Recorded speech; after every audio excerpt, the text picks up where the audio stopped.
Permítanme que haga una analogía entre los programas informáticos y las recetas de cocina. Hay muchos puntos en común entre un programa y una receta, con una lista de etapas que hay que seguir y reglas que determinan en qué momento se ha terminado o cómo dar marcha atrás, y al final se obtiene un cierto resultado. Si a usted le gusta cocinar, sin duda intercambia sus recetas con sus amigos, y tal vez tenga tendencia a modificarlas. Si ha modificado usted la receta, si el resultado le gusta y a sus amigos también, existe la posibilidad de que usted les pase la nueva versión de la receta. Y ahora imagine un mundo en el que no podrían cambiar su receta porque alguien ha decidido que es imposible modificarla. E imagine que si comparte esa receta con sus amigos, le tratarán de pirata y harán todo lo posible por mandarle a la cárcel durante unos cuantos años.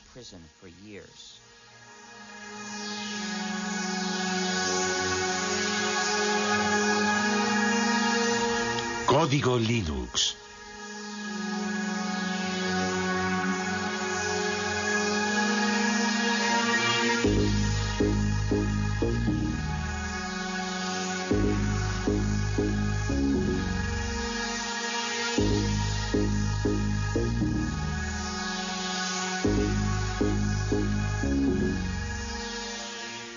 Utilizo la palabra hacker en su sentido original para describir a una persona que practica la programación informática como una especie de pasión artística y que forma parte o se identifica con la cultura de los hackers, es decir, con el grupo de programadores que históricamente están en los orígenes de Internet, de Linux y de la World Wide Web.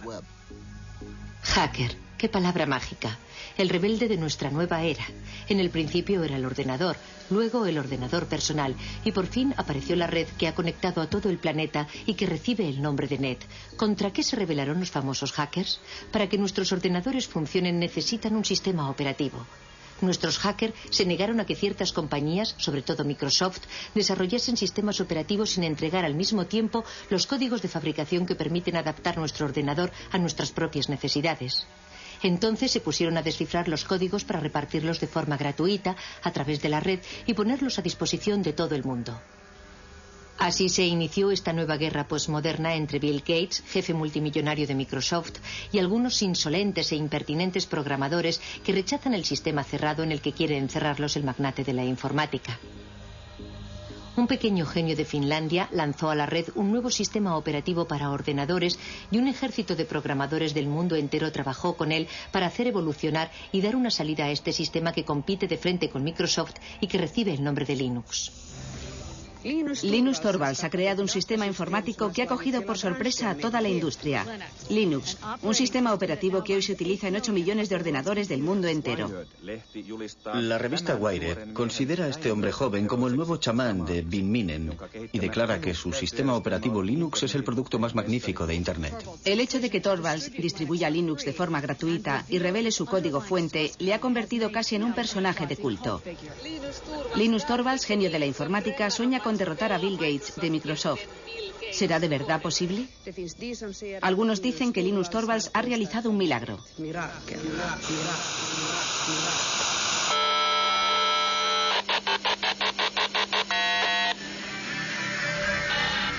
Todos estos programadores, como hormigas obreras unidos entre sí por la red, han hecho evolucionar la proposición de base de Linus Torvalds, adaptándola, modificándola, enriqueciéndola y creando así uno de los mejores sistemas operativos del mundo.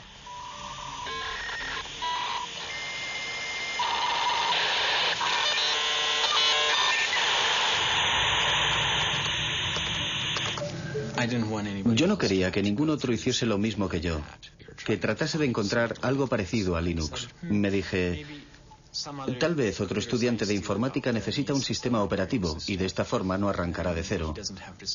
No quería luchar contra los molinos de viento, no se trataba de Don Quijote contra el resto del mundo, buscando crear el mejor de los mundos posibles.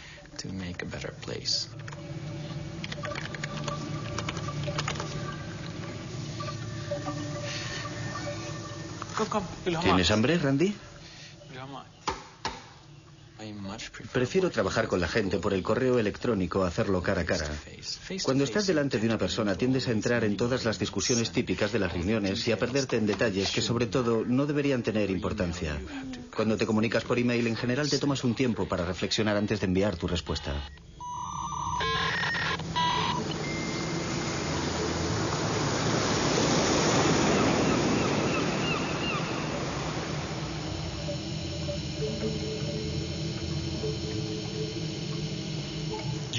El simple hecho de que no estemos todos en la misma habitación no significa que no estemos juntos en el sentido social del término. Es como si compartiéramos una oficina muy grande. Incluso nos peleamos y reñimos por Internet. Es un proyecto enorme. Que yo sepa, ningún otro proyecto de creación de software ha hecho trabajar jamás a tanta gente repartida por toda la superficie del globo, todos unidos y apasionados por el objetivo común de desarrollar un nuevo software. Lo más innovador de la comunidad Linux no es su código fuente, sino más bien toda la maquinaria social que se ha creado a su alrededor.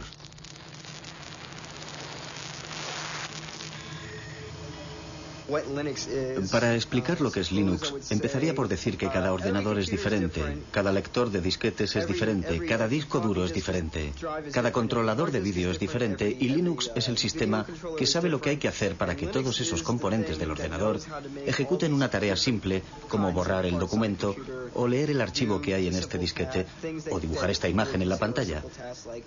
Linux sabe cómo hablar a esos diferentes componentes materiales y les permite efectuar las operaciones corrientes que realizamos a diario con nuestros ordenadores. ¿A qué nos referimos con exactitud cuando decimos Linux? Algunos se refieren al sistema operativo informático global sobre el que reposa todo lo que ocurre en el interior de nuestro ordenador. Otros utilizan el término Linux para designar la parte más importante del programa, el kernel o núcleo.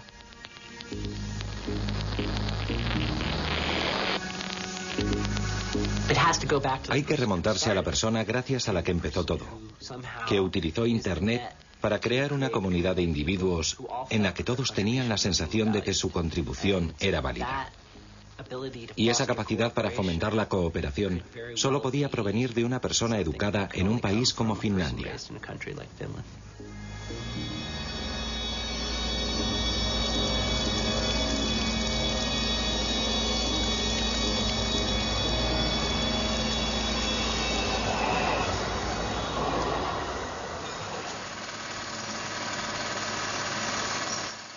...1969 fue un año fantástico. Los primeros pasos del hombre en la luna, el festival de Woodstock, el nacimiento de ARPANET, antepasado de Internet, los inicios de Unix, el sistema operativo de los grandes ordenadores, y el 28 de diciembre el nacimiento de Linus Torvalds.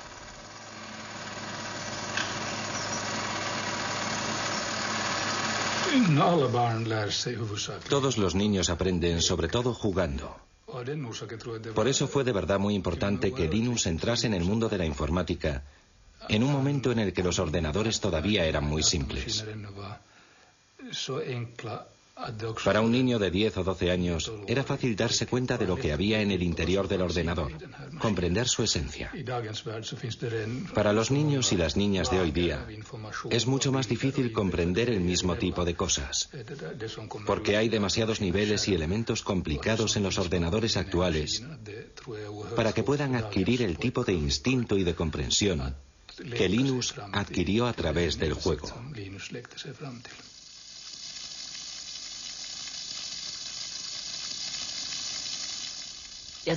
Fue como un flechazo inmediato, tanto para su padre como para Linus. Los dos estaban excitadísimos, como unos niños, ante la idea de probar las posibilidades del Big 20. El lugar en el que Linus desarrolló Linux ya no existe. Ese cuarto existía antes de que tiráramos los tabiques. Aquí había una pared que seguía hasta un poco más lejos. Y allí había otra pared. Más o menos aquí, donde hoy está el sofá, estaban la mesa de trabajo y los ordenadores de Linus. Yo diría que lo que más ha cambiado en él es que se ha convertido en una especie de gurú de la resistencia.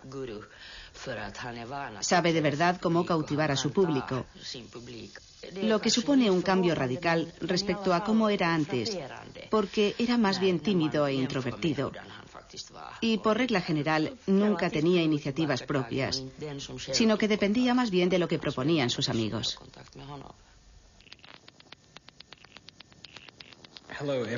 Hola a todos los que utilizan Minix. Estoy creando un sistema operativo gratuito. Es solo un hobby, no se trata de nada enorme ni profesional como GNU para los clones 386-486-AT. Me gustaría recibir todo tipo de comentarios sobre lo que la gente piensa de Minix, porque mi sistema operativo se parece un poco al suyo. Todas las sugerencias serán bien recibidas, aunque no prometo que las vaya a incluir todas. Firmado linustorvalds@cruna.helsinki.fi. 1991. Se derrumba la Unión Soviética. Comienza la Guerra del Golfo. El físico británico Tim Berners-Lee crea un sistema de hipertexto al que llama World Wide Web. Microsoft va camino de dominar el mundo. Y el 17 de septiembre, Linus Torvalds envía la primera versión de Linux, la 0.01, al mundo entero vía Internet. Las primeras reacciones llegan al cabo de pocas horas.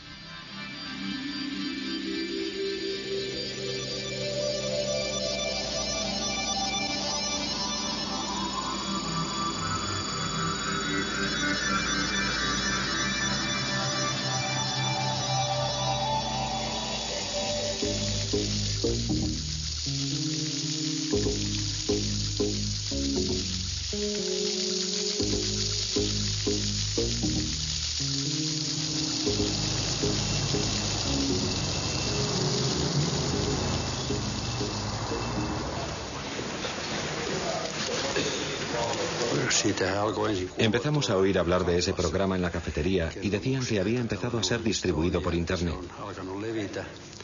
Luego oímos hablar del tal Linus y de la clase de hombre que era. Pero la verdad es que ya se había distinguido con anterioridad por la excelencia de sus resultados.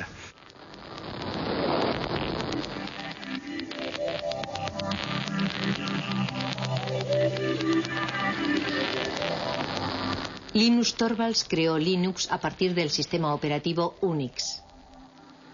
Ken Thompson y Dennis Ritchie, de los laboratorios AT&T Bell, habían realizado la primera versión del sistema operativo de Unix en 1969. Unix era de libre acceso y se hizo muy popular en el medio universitario. Su filosofía se basaba en dos conceptos. En primer lugar, que todo es un archivo. Y en segundo lugar, que cuando creas un programa escribes cosas que cumplen una sola finalidad, pero que la cumplen bien.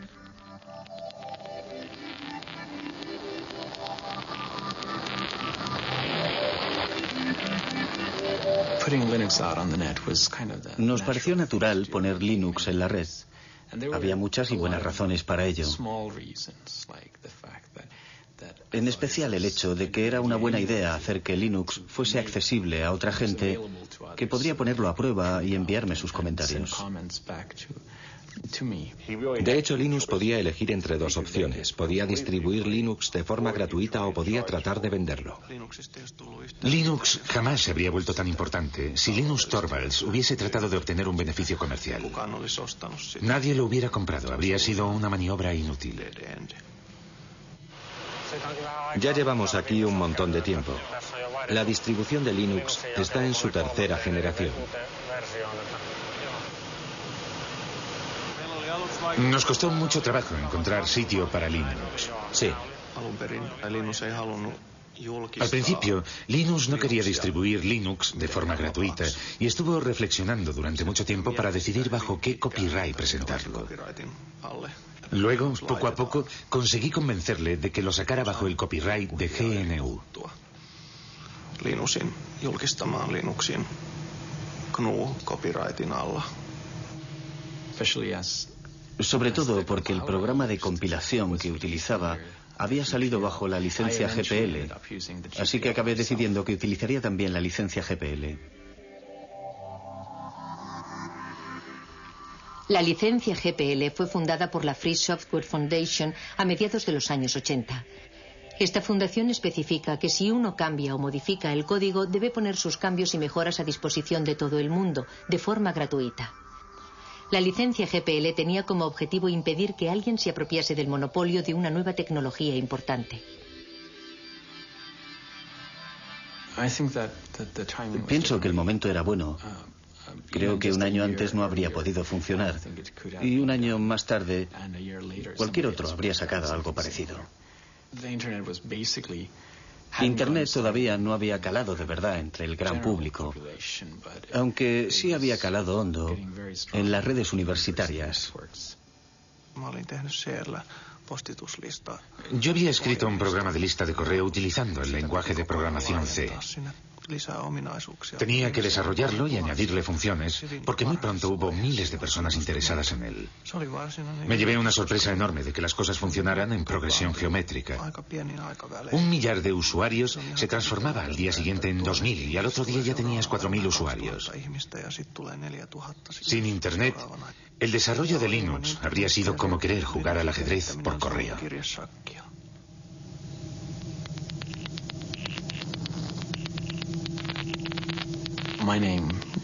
El primer nombre que elegí fue Freaks, para expresar a la vez la idea de free, libre y gratuito, y de freak, raro, diferente, sin olvidar la X final de Unix. A mí no me gustaba la idea de llamarlo Freaks. No me parecía un nombre muy comercial. Ari Lemke, que sacó Linux en el sitio FTP, pensaba que era una mala idea y odiaba de verdad ese nombre. Así que cuando lanzó el sitio FTP lo bautizó como Linux porque sabía que ese nombre iba a funcionar. Nos quedamos con ese nombre, que está claro que es muchísimo mejor.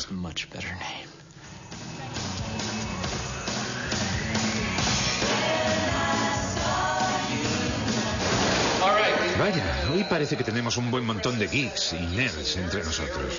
La primera pregunta de la categoría fácil es, ¿cómo se pronuncia Linux? Bueno, yo Linux lo pronuncio Linux. Sin embargo, si fuese Linus Torvalds, no hay duda de que lo pronunciaría Linux. Claro que si uno es de la costa oeste de los Estados Unidos, lo más seguro es que lo pronunciaría Linux. Pero a Linus Torvalds le importa un bledo cómo pronunciéis Linux siempre y cuando lo utilicéis.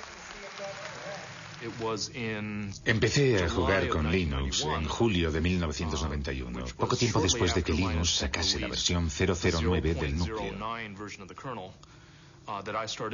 Lo descargué desde Finlandia, jugué con él y me pareció que era muy claro. En aquella época la anchura de la banda de Internet en la conexión transatlántica era muy limitada. Así que resultaba muy trabajoso descargar todos esos paquetes desde Finlandia. Entonces pensé que había que hacer algo para remediar ese problema.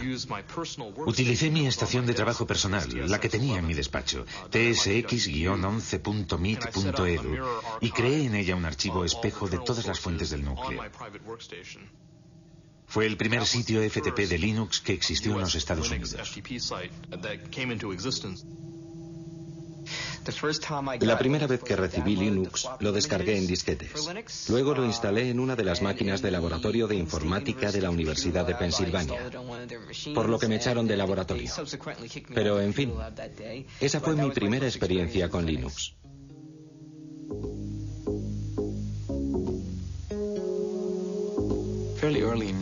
Bastante pronto, en 1992, cuando había 50 o 100 usuarios, me di cuenta de que ya no conocía a nadie. Ya no se trataba solo de mí y de algunos amigos, sino que éramos yo y alrededor de 200 personas más, que yo no tenía ni la menor idea de quiénes eran, dónde vivían ni lo que hacían con el sistema, y eso supuso un gran paso.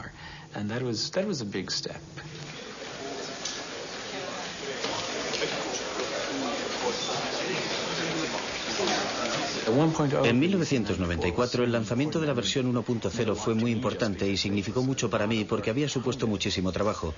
Supuso sin lugar a dudas un hito en la utilización comercial de Linux. Antes de la versión 1.0 era realmente muy difícil utilizar Linux con fines comerciales. Les doy la bienvenida al lanzamiento del sistema operativo Linux. Al principio, Linux fue desarrollado para Unix, en especial para un contexto universitario, porque si bien existe una versión para ordenadores personales, su precio es muy elevado. Se puede comprar un DOS para un ordenador personal por 200 marcos, pero Unix puede representar con facilidad un desembolso de 20.000 marcos, que es un precio demasiado caro para un estudiante. Vayan a una tienda de informática y pregunten si tienen el SCU Unix y les contestarán que si están locos. Porque la verdad es que es mucho más sencillo hacérselo uno mismo.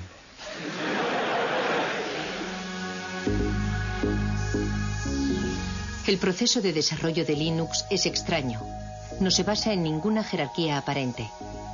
Todo el mundo puede dar sus sugerencias para cambiar el código.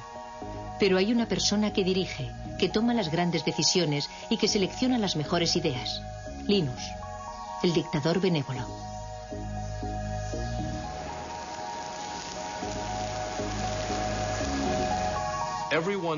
Todo el mundo sabía que ese grupo de trabajo necesitaba un jefe. Y Linus era el líder ideal, porque fue quien creó el núcleo de Linux y porque tiene grandes cualidades para el liderazgo. Sin embargo, en la vida real es bastante humilde y jamás se atribuye un mérito que no le corresponde.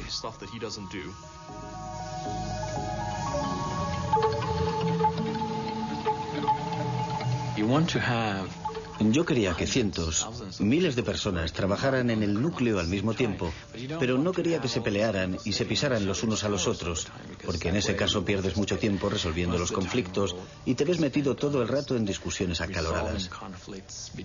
Al principio me parecía conveniente presidir esa jerarquía y que los demás fueran como mis lugartenientes, pero las cosas han cambiado. Ahora se trata más bien de una web of trust, de una red de confianzas en la que yo tengo personas en las que confío, que a su vez confían en otras personas.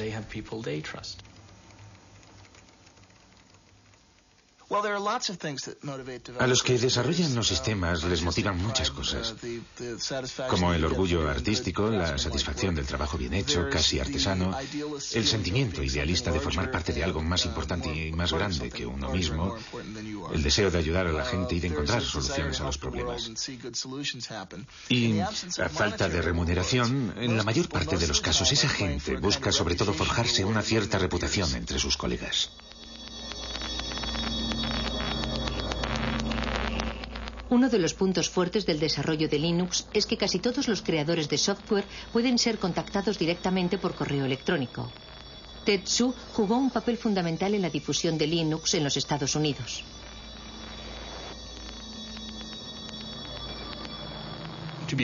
Para ser sincero, es muy fácil decir, si nosotros tomáramos las decisiones, no haríamos esas cosas, pero no recibiríamos todos esos emails diciendo, por favor, quisiera esa nueva función. De modo que no sé lo que haría si de verdad estuviese a cargo de todo.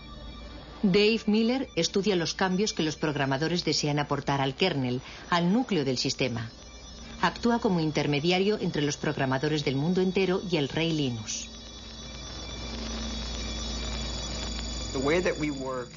Nuestra forma de trabajar es la siguiente. Puedes hablar durante todo el día de una gran idea o de una solución genial, pero tienes que proponernos algo. Enséñame algo concreto, envíame un fragmento de código, algo tangible, que yo mismo pueda probar para hacerme una idea de qué se trata, en vez de pasarte el día entero hablando del asunto de forma abstracta. Alan Cox, un hacker renacentista, es el colaborador más cercano de Linus, su mano derecha.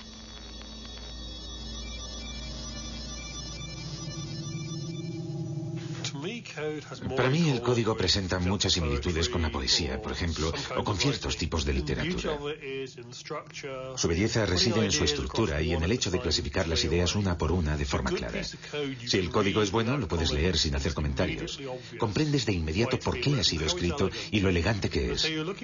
Buscarás un código que sea a la vez elegante y claro, pero que no se base en trucos de la programación, que no dé por hecho una hipótesis que en el futuro podría demostrarse que es falsa.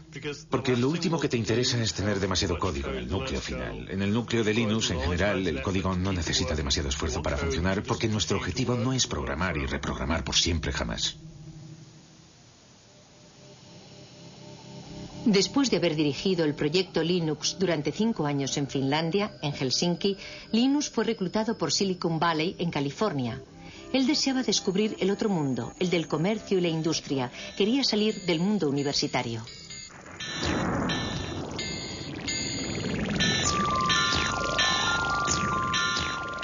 Usted es una figura poco ortodoxa dentro del universo de Silicon Valley. ¿Qué van a hacer con usted? ¿No corre el riesgo de dejarse llevar por el aspecto comercial y enloquecido del lugar?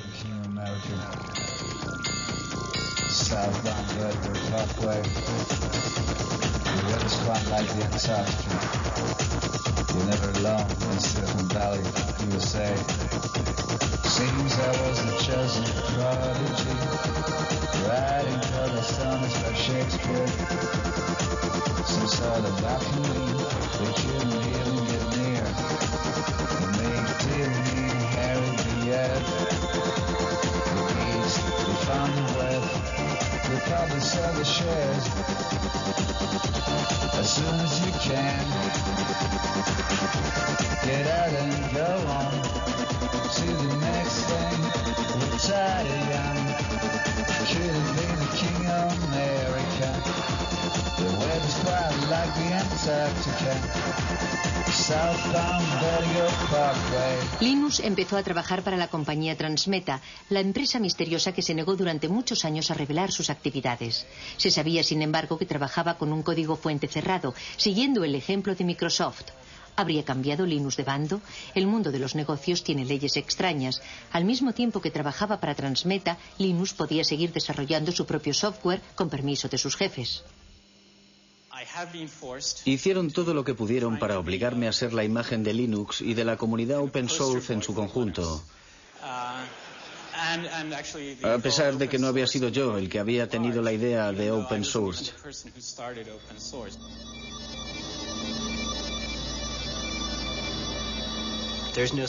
Nadie representa él solo toda la historia y no hay un solo punto de partida. Es como el bambú, que no se sabe dónde empieza y dónde termina. En mi opinión, este movimiento no tiene nada de nuevo. Anda flotando por ahí desde hace bastante tiempo. Recuerden la actitud general que teníamos en los años 70 respecto a Unix. Aunque técnicamente no se trataba de un código fuente abierto y no era gratuito. Necesitábamos a toda costa obtener la licencia de AT&T, pero en aquella época no suponía un problema porque por regla general se podían compartir las cosas de forma gratuita y libre. Cuando utilizas un programa, por regla general utiliza su forma ejecutable, es decir, una serie de ceros y de unos. Nadie es capaz de encontrar un sentido a esas cifras. Solo el ordenador las comprende. Para eso es para lo que sirven los ordenadores. Esas cifras son la forma del programa que puede comprender el ordenador. Pero para los seres humanos resulta muy difícil saber lo que significan. Cuando desarrollamos un software, lo programamos bajo la forma de código fuente. El código fuente es una especie de álgebra. Es la forma de entenderlo si eres programador. Suele haber una cantidad enorme de comentarios y de explicaciones incluidas en el código fuente para ayudar a que la gente comprenda el programa. Si solo tienes los ejecutables, es decir, lo que te proporciona Microsoft, aunque tuvieras incluso la posibilidad de introducirles cambios, no sabrías nunca qué modificaciones introducir. Es demasiado difícil.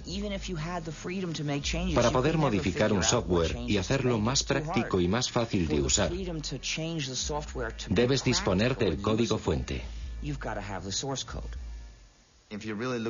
Si observas de verdad el proyecto, como ya he dicho otras veces, verás que Linus desarrolló el kernel, el núcleo, pero no la totalidad del sistema. Pienso que lo más interesante de este asunto es el hecho de que Richard Stallman iniciase el movimiento. ¿Han oído hablar de Richard Stallman? Él quería que todo el mundo tuviera derecho a utilizar los softwares y a copiarlos sin infringir la ley, para hacerles cambios, para distribuirlos y para mejorarlos. Él quería dar derechos a la gente. Había decidido aniquilar el capitalismo americano corrompido de la industria informática. Y dimitió de su puesto de trabajo, pero siguió programando.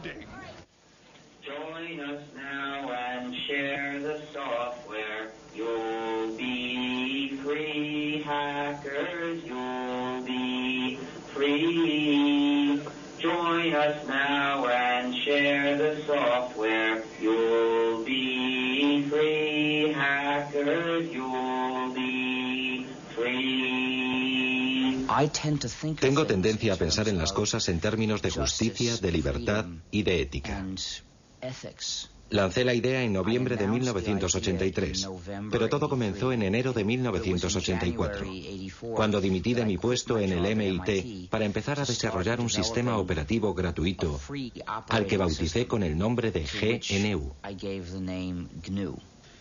Esto es GNU y esto es GPL, General Public License. Evidentemente el núcleo se encuentra bajo GPL. La idea del software libre hace referencia a la libertad, no al precio. Es una lástima que en inglés la palabra free sea ambigua y tenga significados diferentes. Puede significar gratuito, pero también libre. Y yo prefiero pensar en libertad de expresión que en cerveza gratis.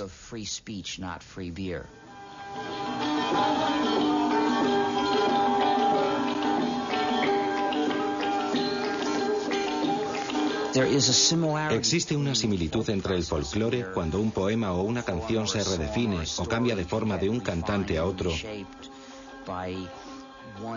y la forma en que puede mejorar el software libre.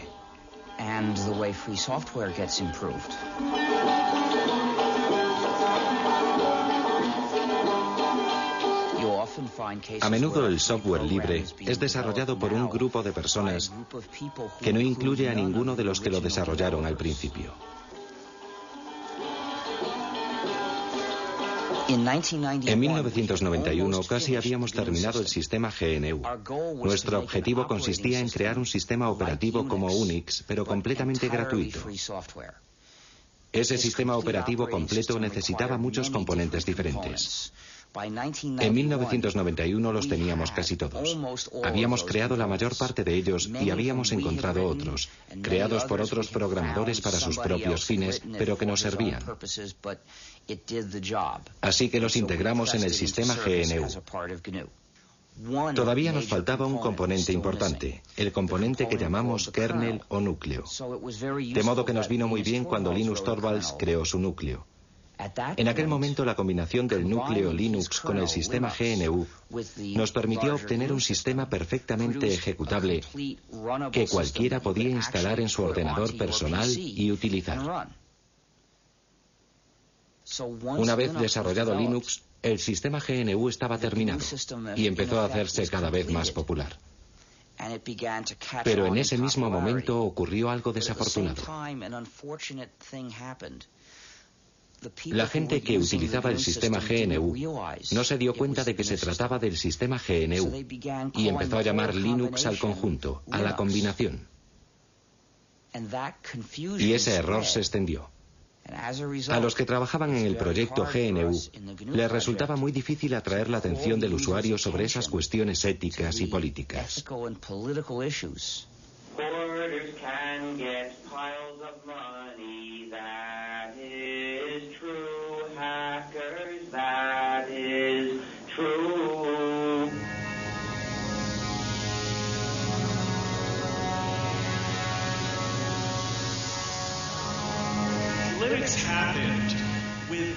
Linux nació sin la ayuda de ricos inversores, incluso a pesar de esa ayuda. ¿Cómo hacer para conservar la magia si se invierte tanto dinero en Linux? Cuando Linux se empezó a comercializar, la gente dijo, no queremos guardar nuestro pequeño proyecto para nosotros solos, y nadie debe ganar dinero con él. Me parece muy bien, pero en el mundo real la gente utiliza las cosas para ganar dinero. Los Estados Unidos son una sociedad capitalista. Europa es una sociedad capitalista. Para que las empresas puedan empezar a utilizar Linux, necesitan tratar con alguien que sea capaz de proporcionarles la ayuda que esperan, que les venda el material, ese tipo de cosas. Y la gente que vende el material y la ayuda va a ganar dinero.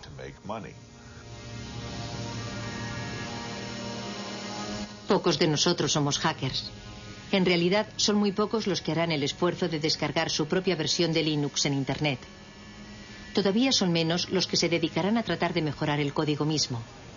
Aunque Linux sea difícil de utilizar, los clientes han sabido apreciar su gran fiabilidad y la accesibilidad de su código fuente. Para las empresas visionarias se trataba de una oportunidad que no se podía pasar por alto.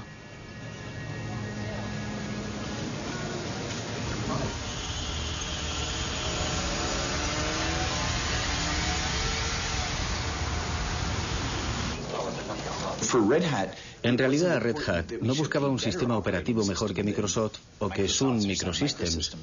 Lo que más nos interesaba era poder contar con un sistema operativo capaz de resolver los problemas que nuestros clientes no podían arreglar con un software tradicional. Nos dimos cuenta de lo que estábamos haciendo. Desarrollábamos una tecnología y luego entregábamos el código al público. ¿Cómo entonces íbamos a ganar dinero? Por supuesto, cuando fuimos a California, a Silicon Valley, todo el mundo nos dijo: y si reveláis los códigos, jamás podréis ganar dinero en el negocio del software. Cuando regresamos, hablamos con nuestros clientes y nos dimos cuenta de que lo único que los mantenía fieles a nosotros era precisamente el hecho de que nosotros revelábamos los códigos y que por primera vez podían controlar la tecnología que utilizaban. El verdadero valor de todos los productos de software reside en la hotline o línea caliente, es decir, en la relación de ayuda permanente que existe entre el vendedor y el usuario. Y eso es lo que proporciona el software las características de la industria de los servicios y no las de la industria de la producción. Linux funciona de maravilla en el campo de los servidores de aplicaciones de Internet, pero como no es fácil de utilizar por los particulares, solo posee una pequeña participación en el mercado de la informática. El proyecto Genome, con su interfaz gráfica, trata de rellenar ese hueco, pero resulta que los hackers son elitistas y siguen siendo fieles a Linux.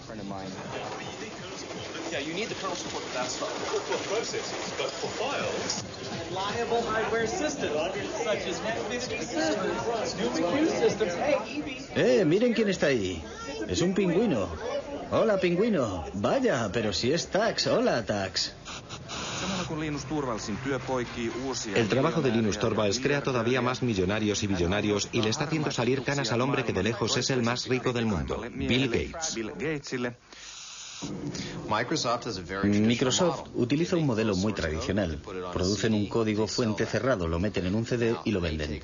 Ellos se ocupan de todo el trabajo de desarrollo de los sistemas y todos los beneficios son para ellos. Una vez que has entrado en este negocio es muy difícil cambiar de cultura, como por ejemplo orientarse hacia un negocio de cooperación en el que los programas se utilicen para revelar el código. Es muy fácil ganar dinero con los productos cuyo código está cerrado, tengas o no una gran participación en el mercado.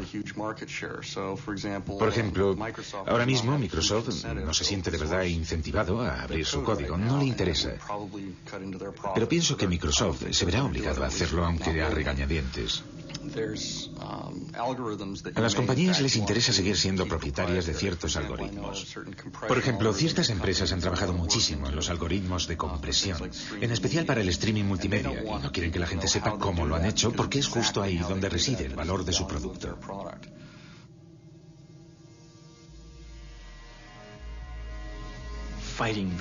La famosa lucha entre Linus, líder de Linux, y Bill Gates, líder de Microsoft, empieza a tomar un cariz realmente personal.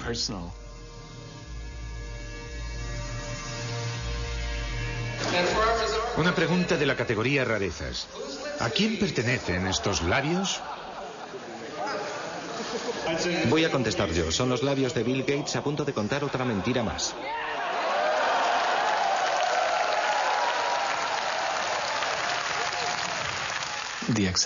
La aceptación de Linux se ha visto muy favorecida por el hecho de que la gente sabía de su existencia por la prensa.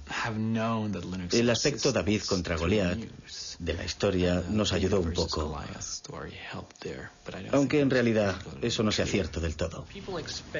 La gente espera de los demás que sean amables y hagan bien las cosas. Yo no pienso que eso sea cierto ni que deba serlo. El poder de Linux es que, aunque no te ayude nadie, siempre podrás disponer de tu propia copia de Linux. Y la posibilidad de hacer con ella lo que te dé la gana. Quiero evitar convertirme en el político de Linux. Quiero que todo el mundo piense que soy un buen tipo y que soy una persona que no hace trampas. Linus, una última pregunta. Yo soy de la India.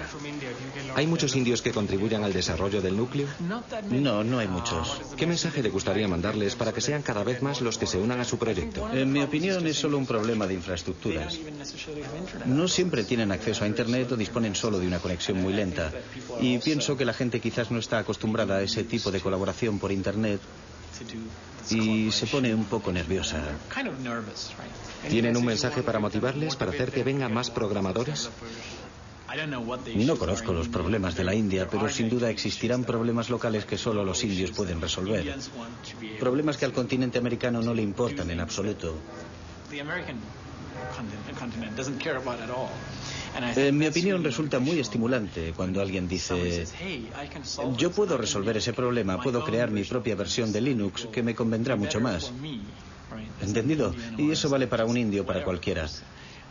Eso es lo que debe motivar a la gente, aunque por otro lado diga lo que diga yo, no tienen por qué hacerme caso. Linus, solo un momento. Muchas gracias. Gracias a usted. La próxima vez que visite la India... Lo intentaré, pero... debería pasar unas largas vacaciones. Trabajo para una revista holandesa. ¿Piensa ir a los Países Bajos?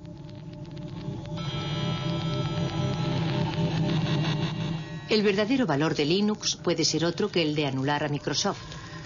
Linux fue concebido para funcionar con ordenadores baratos y para resolver problemas corrientes. Si uno no tiene bastante dinero, representa una verdadera alternativa totalmente gratuita. El proyecto Linux empezó en Europa y en los Estados Unidos, pero hoy día el software libre permite encontrar siempre nuevos programadores, procedentes incluso de países en los que la informática está dando todavía sus primeros pasos.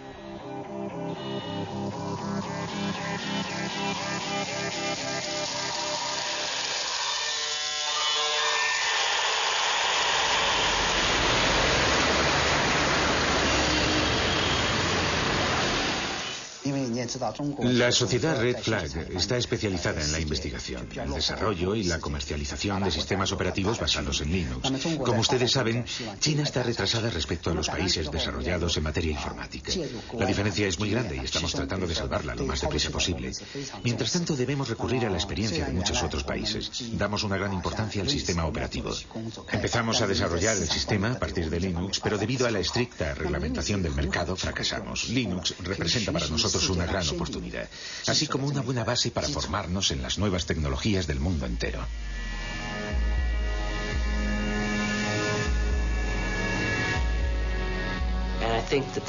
Es la mayor transferencia de riqueza que se haya visto jamás entre lo que llamamos el norte industrializado, Europa y Estados Unidos, y el tercer mundo.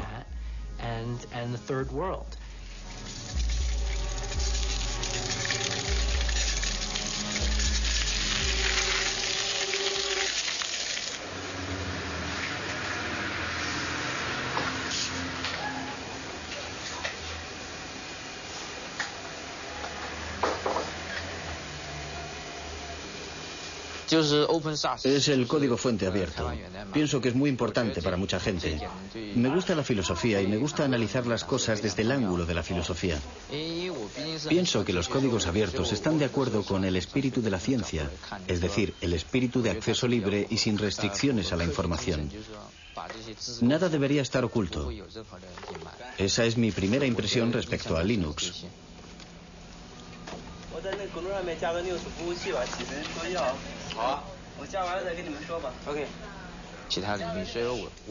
Ese espíritu se podría extender a otros campos. Nunca he pensado que debiera aplicarse únicamente al campo de la informática. Resumiendo, por una parte está una de las clases más privilegiadas de las sociedades capitalistas, los programadores. Pueden ganar tanto dinero con la programación que tienen tiempo libre para dedicarse a sus aficiones. Los programadores como Alan Cox pueden imponer su precio. Son las personas que se encuentran en el vértice de la pirámide, que transfieren su propiedad intelectual, que supone una riqueza enorme, hacia los países pobres. Es el socialismo en acción, aunque a los liberales les horrorice que se mencione siquiera.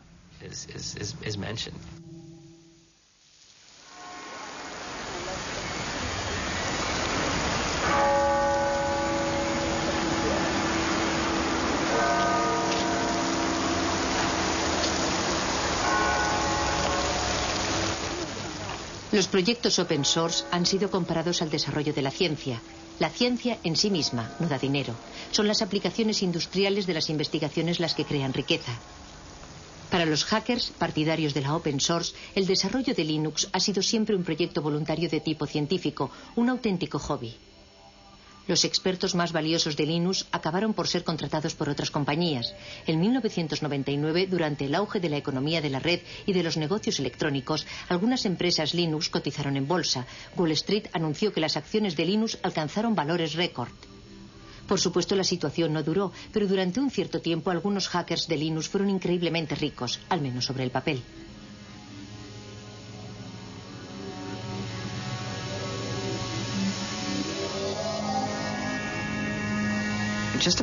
Antes de esa locura bursátil, todos los que participaban en el desarrollo del núcleo y ganaban dinero con Linux permanecieron bastante fieles a sus valores al aceptar esos puestos en nuevas empresas. La mayor parte de ellos sigue haciendo casi lo mismo que hacía antes de obtener esos empleos. Sinceramente, que yo sepa, ninguno de ellos ha perdido su libertad. Sigo leyendo a diario sugerencias para hacer modificaciones, igual que siempre, y se las paso a Linux, igual que hacía antes de que cotizáramos en bolsa. Algunos de nosotros quizás conducimos coches mejores, pero esa casi es la única diferencia, y tal vez que comemos sushi más a menudo. Algunas personas tuvieron suerte al unirse a la empresa adecuada en el momento adecuado y se las han arreglado para beneficiarse de la salida a bolsa. Algunos han ganado millones de dólares, otros miles de millones de dólares. ¿Acaso la contribución de esas personas fue más importante que la de las otras?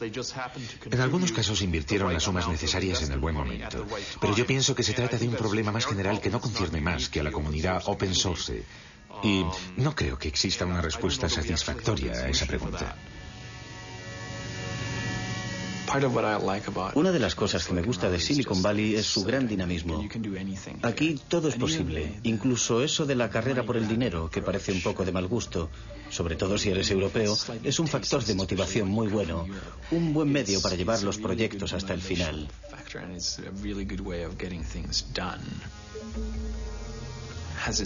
¿Me ha hecho cambiar el hecho de vivir aquí? Supongo que sí. Ya no soy el mismo que era cuando llegué. Pero no creo que me interese más el dinero que antes.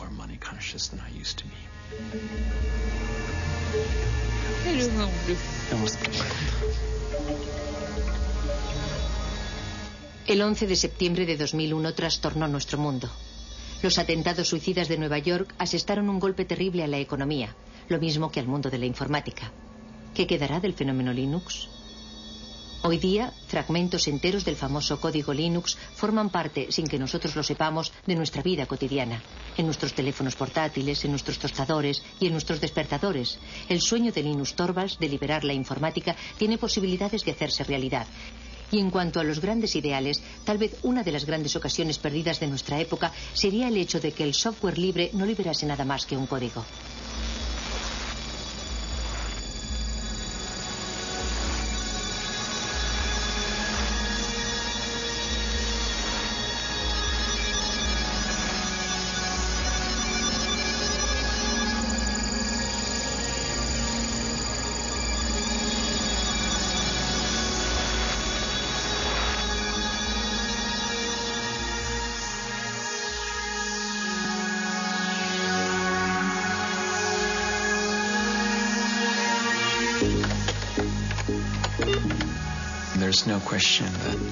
La cuestión no es saber si los progresos tecnológicos dejarán anticuado a Linux en un momento determinado. La cuestión es saber justamente cuánto tiempo va a tardar en ocurrir eso. Randy, ¿no te afiles las garras en el sofá? Pienso que uno de los poderes de open source es que en el futuro, dentro de 5, 10 o 50 años, el mejor sistema operativo del momento siempre podrá sacar partido del código fuente de Linux.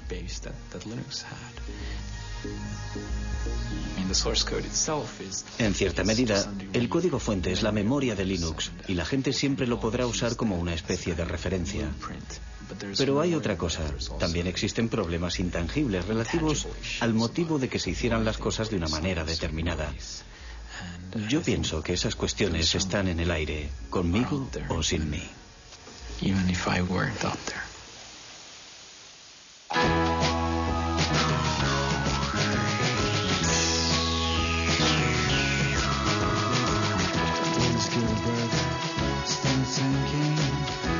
types is for printing, and the book that he prints will get people thinking. There's literary in the living room setting. Start to imagine a Bible, another Latin, by the language we're swearing and eating and chatting. His life is that he had, his life is that we see. Big changes through a human history, not by some powerful authoritative victory, by botanic incremental degrees. Mr. Linus goes to Washington to speak about praxis, Gretchen Chains, Little Man, and Universal Access. Linus against Goliath with nothing else to fill, but sling a little stone in the face of Big Bill. But Linus Jefferson's give the strings that lose, and it changes the way the world plays the blues.